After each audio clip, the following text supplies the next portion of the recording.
de la mise en œuvre de la loi de finances qui avait été promulguée en 2022 par le chef de l'État est relative à la contribution de tout étranger qui travaille au Cameroun.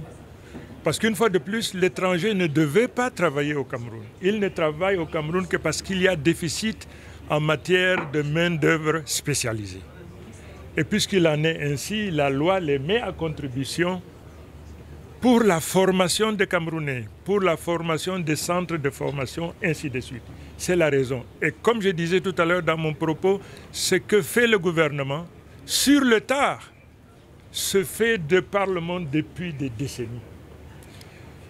Je suis venu ici simplement pour dire que la loi de 2022 a été, comment dirais-je, update, comme dirait en anglais, c'est-à-dire elle a été revue et adaptée aux difficultés auxquelles nous étions confrontés dans le cadre de la mise en œuvre de la loi. Cette loi, simplement, aujourd'hui, interpelle tous ceux qui sont des experts, des copropriétaires, de tous ceux-là qui passaient à travers les interstices, n'est-ce pas, de la maille qu'on a mise en place. Aujourd'hui, tout étranger qui travaille au Cameroun est interpellé et concerné par cette loi.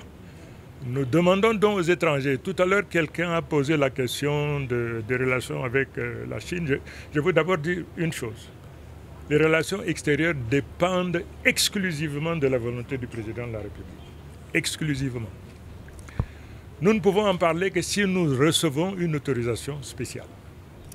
Et dans ce cadre, je voudrais vous dire que le ministre des Relations extérieures, sur instruction du chef de l'État, a reçu les diplomates de tous les pays dont les ressortissants sont présents au Cameroun pour expliquer cette loi et pour demander aux uns et aux autres d'informer leurs nationaux de la nécessité de respecter les lois de la République.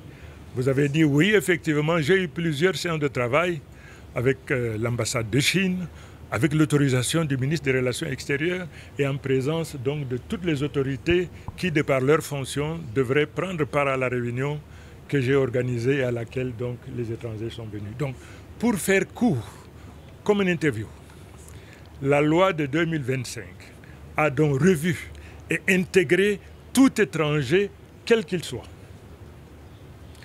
Et nous demandons donc aux chefs d'entreprise de prendre connaissance de cette loi. Mais j'insiste une dernière fois que toutes les entreprises installées au Cameroun doivent avoir comme DRH des Camerounais. Qu'il s'agisse des entreprises européennes, américaines, asiatiques ou chinoises.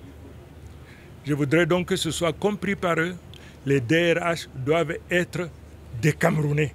Les DRH doivent être des Camerounais. Faute de quoi, ils n'ont pas de place ici.